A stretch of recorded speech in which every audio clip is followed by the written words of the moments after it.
نحمده ونصلي على رسوله الكريم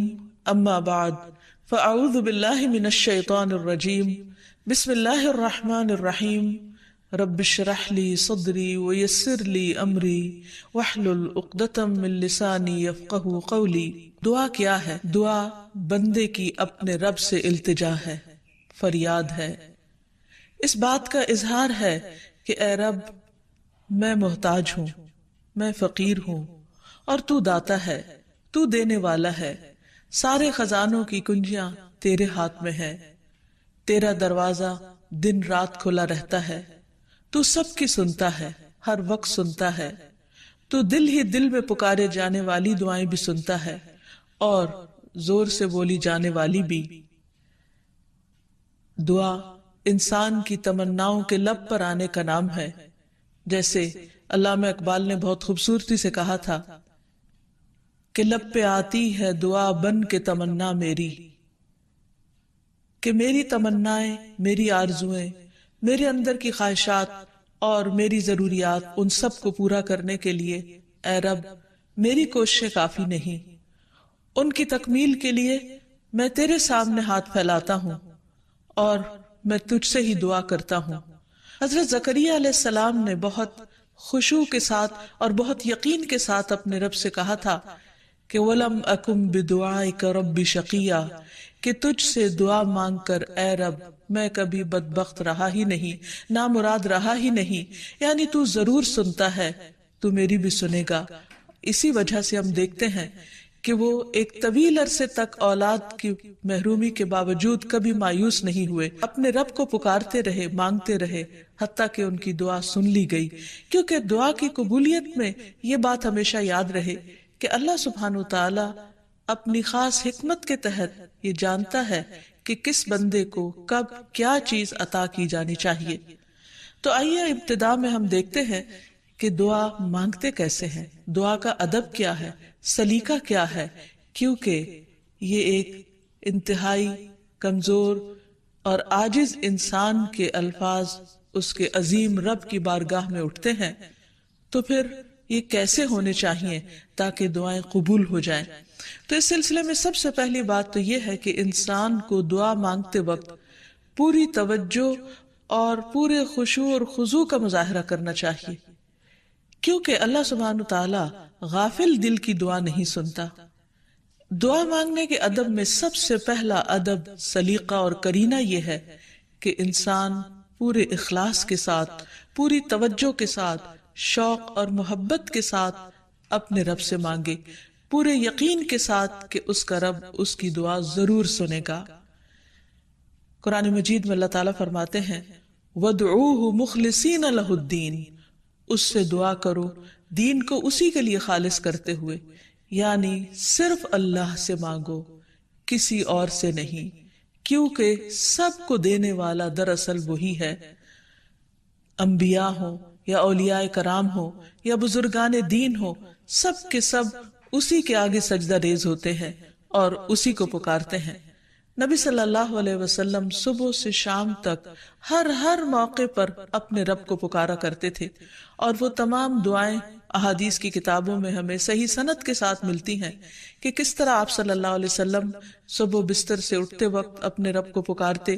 پھر نماز میں کون کون سی دعائیں مانگتے، پھر اسی طرح کھانا کھانے سے پہلے، کھانا کھانے کے بعد، یہاں تک کہ اگر چھینک آئے تو اس وقت کیا پڑھا جائے، اور اسی طرح رات کو سوتے وقت، اور بے شمار مواقع کی دعائیں، اور اس کے علاوہ بھی نبی صلی اللہ علیہ وسلم کی دعائیں بہت ہی خوبصورت انداز میں مختلف کتابوں میں ہمیں ملتی ہیں، جس سے ہمیں دعا مانگنے کا سلیقہ اور ادب پتہ چلتا ہے، کیونکہ نبی صلی اللہ علیہ وسلم اللہ کے محبوب تھے، اور کس طرح اللہ کے محبوب نے اپنی عاجزی اور انکساری کا اظہار اپنے رب کے حضور کیا ہے، وہ ہمارے لیے ایک بہترین نمونہ ہے۔ پھر دعا مانگنے کے ادب میں ایک اہم ترین ادب یہ ہے کہ انسان توجہ سے مانگے۔ حدیث میں آتا ہے کہ اللہ سبحانہ وتعالی غافل دل کی دعا نہیں سنتا، یعنی انسان جب مانگے تو واقعی اس کو یہ معلوم ہو کہ وہ کیا مانگ رہا ہے، اور پھر تضرع اور عاجزی کے ساتھ بار بار اصرار کر کے مانگے، یہ نہ کہے کہ اے رب تو چاہے تو دے دے اور تو نہیں چاہتا تو نہ دے، نہیں بلکہ پورے یقین کے ساتھ اپنے رب سے مانگے، اور اس بات کا بھی پورا یقین ہونا چاہیے کہ رب دعا سنتا ہے، کیونکہ وہ دیتا ہے۔ رب نہ سوتا ہے، نہ اس کو اونگ آتی ہے، نہ اس کو نیند آتی ہے، اور اس کو دینے کے لیے کسی سے مشورے کی بھی ضرورت نہیں ہوتی،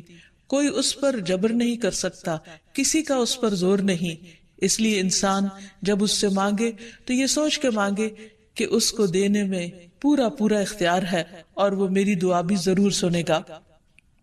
پھر اسی طرح انسان اپنی عاجزی اور مسکنت کا اظہار کرے۔ مانگتے وقت انسان اپنے اندر کو بالکل تکبر سے خالی کر لے اور یہ سمجھے کہ میں ایک انتہائی حقیر چیز ہوں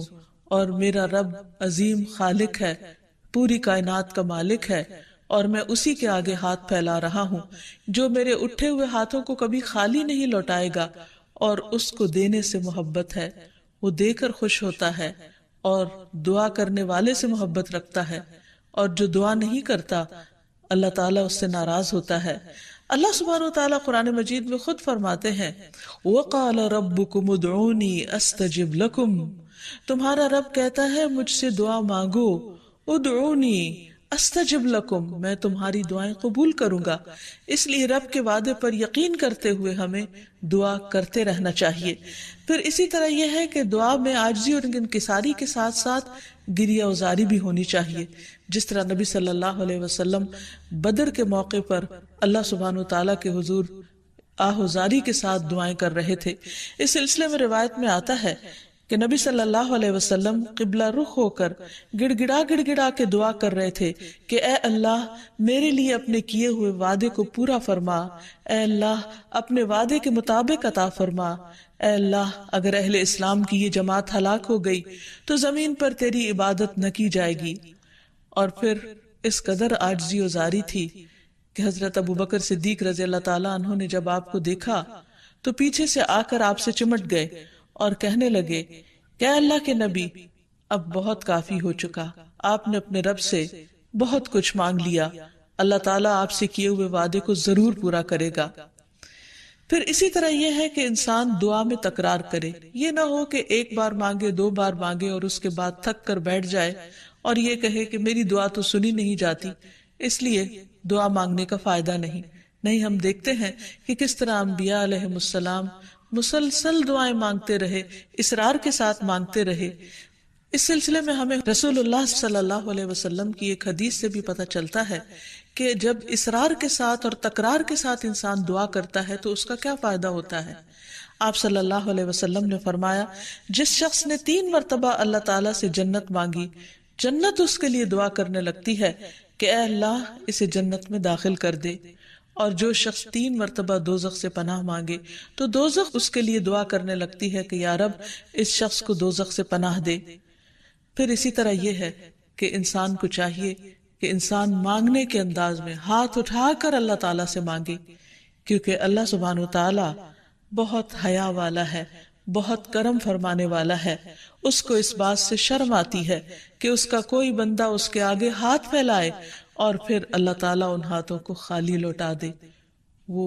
سب سے بڑا بادشاہ ہے، حقیقی بادشاہ، مالک کائنات، سارے خزانوں کا مالک، وہ کبھی بھی اپنے بندے کو خالی ہاتھ نہیں لوٹاتا۔ ہاں یہ ضرور ہے کہ کبھی وہ انسان کو فوراً مل جاتا ہے جو انسان اپنے لیے طلب کرتا ہے، اور کبھی ایسا ہوتا ہے کہ اس سے بہتر کچھ اور عطا کر دیا جاتا ہے، یا اس سے کوئی آنے والی مصیبت ٹال دی جاتی ہے، یا پھر آخرت میں اس کے لیے اس دعا کے اجر کو ذخیرہ کر دیا جاتا ہے، جسے دیکھ کر انسان تمنا کرے گا کہ کاش دنیا میں اس کو اپنی دعاؤں کے صلے میں کچھ بھی نہ ملا ہوتا۔ پھر اسی طرح یہ ہے کہ دعا کرتے وقت انسان کو حمد و ثنا کے ساتھ آغاز کرنا چاہیے، یعنی اللہ سبحانہ تعالیٰ کی تعریف کرنی چاہیے، نبی صلی اللہ علیہ وسلم پر درود شریف پڑھنا چاہیے، اور اس کے بعد اپنی عرض رکھنی چاہیے۔ تو جس دعا کے آگے پیچھے درود شریف پڑھ لیا جائے وہ دعا بھی قبول ہوتی ہے۔ فضالہ بن عبید رضی اللہ عنہ سے روایت ہے کہ ایک مرتبہ رسول اکرم صلی اللہ علیہ وسلم تشریف فرما تھے، ایک شخص آیا اور اس نے نماز پڑھی، پھر کہنے لگا اے اللہ مجھے بخش دے، اور مجھ پر رحم کر۔ تو رسول اللہ صلی اللہ علیہ وسلم نے فرمایا، اے نمازی، تو نے جلدی کی، جب نماز پڑھ چکو تو بیٹھے رہو، اللہ کی اس طرح حمد و ثنا بیان کرو جیسا کہ اس کا حق ہے، پھر مجھ پر درود بھیجو، پھر اس سے دعا کرو۔ یعنی یہ دعا مانگنے کا ادب اور سلیقہ ہے۔ پھر اسی طرح یہ ہے کہ انسان کی دعاؤں کی قبولیت میں بعض اوقات اس کے گناہ حائل ہوتے ہیں، اور جب انسان استغفار کرتا ہے، توبہ کرتا ہے، تو دروازے کھل جاتے ہیں۔ اسی لیے انسان جب دعا کرے تو اس کے ساتھ ساتھ اپنے رب سے توبہ اور استغفار کرے۔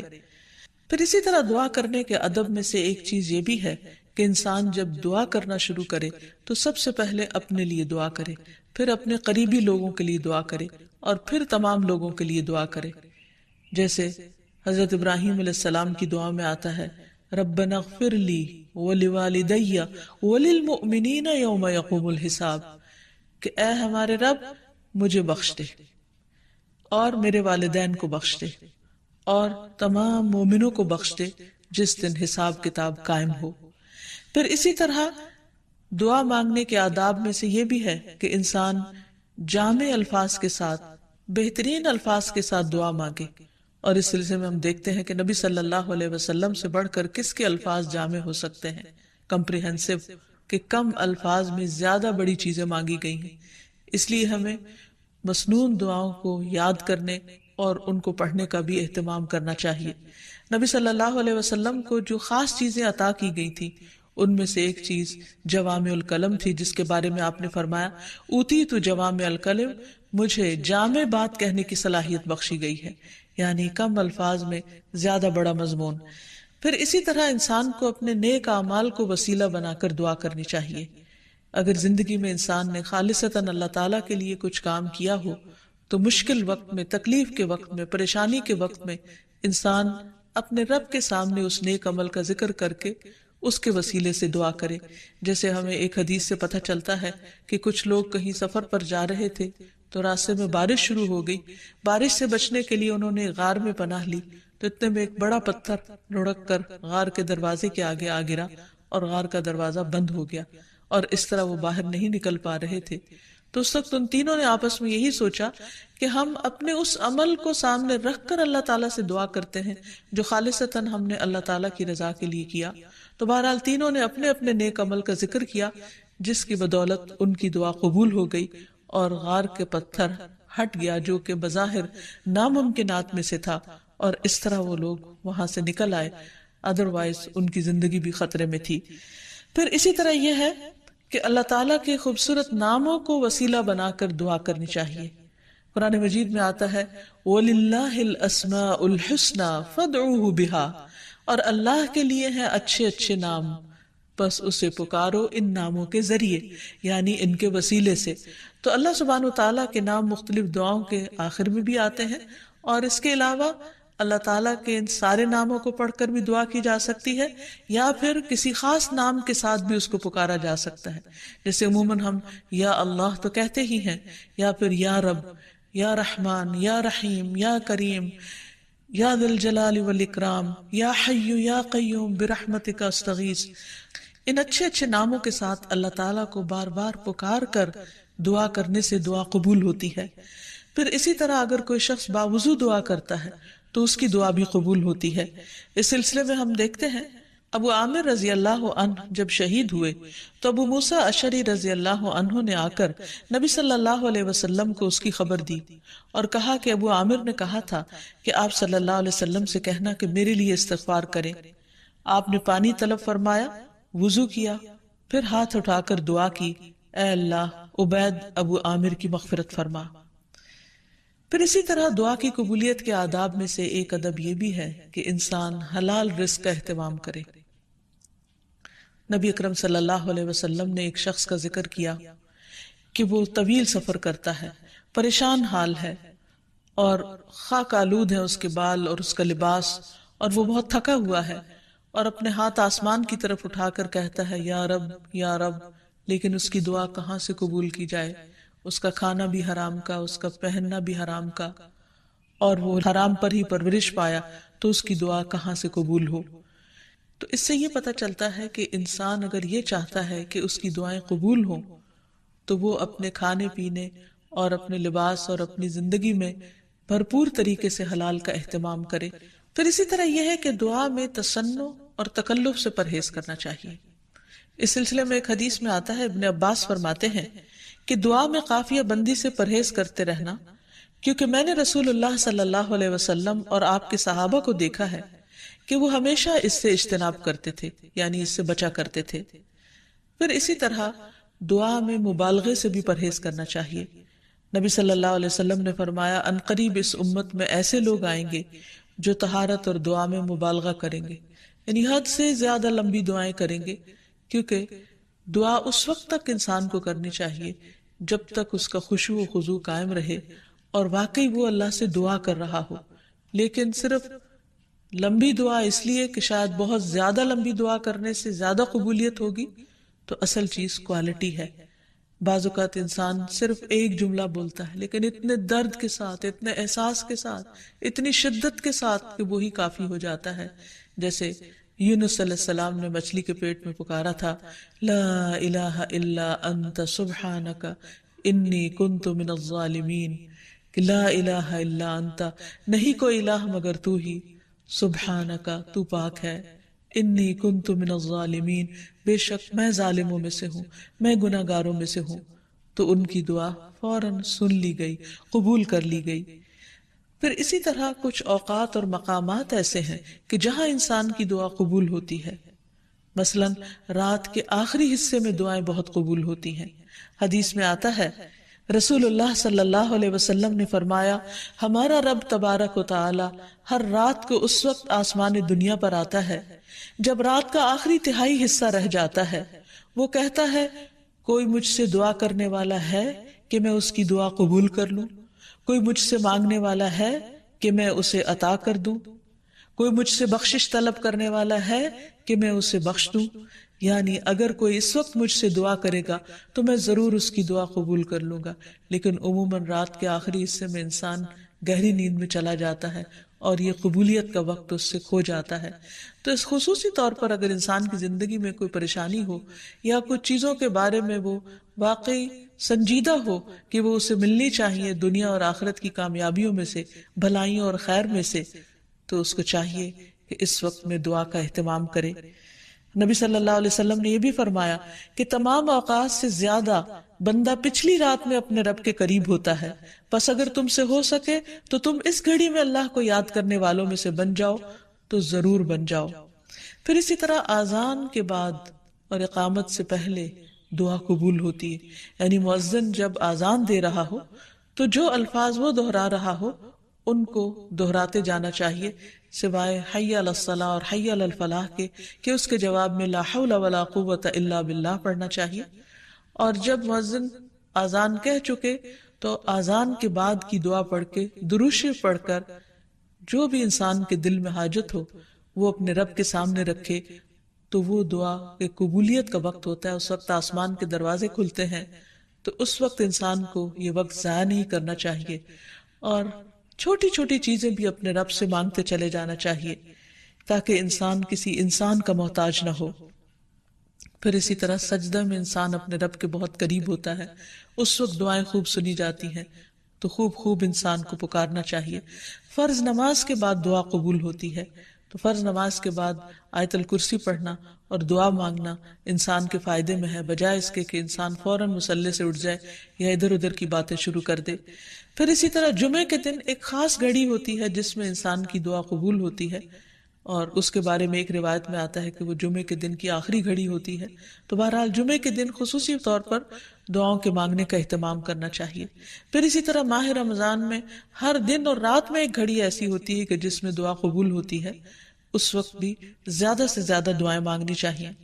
عرفہ کے دن اللہ سبحانہ و تعالیٰ سب سے زیادہ لوگوں کو جہنم کی آگ سے آزاد کرتا ہے. تو اس دن وہاں کے لوگ جو حج پر گئے ہیں وہ تو دعائیں مانگتے ہی ہیں، اور جو لوگ نہیں بھی جا سکے وہ بھی اس دن کی برکت سے فائدہ اٹھاتے ہوئے خوب دعائیں کریں. پھر اسی طرح بارش ہوتے وقت بھی دعا قبول ہوتی ہے. پھر زمزم پیتے وقت دعائیں قبول ہوتی ہیں. قرآن مجید کی تلاوت کے بعد دعا قبول ہوتی ہے. تو انسان کو ان مواقع سے خوب خوب فائدہ اٹھانا چاہیے۔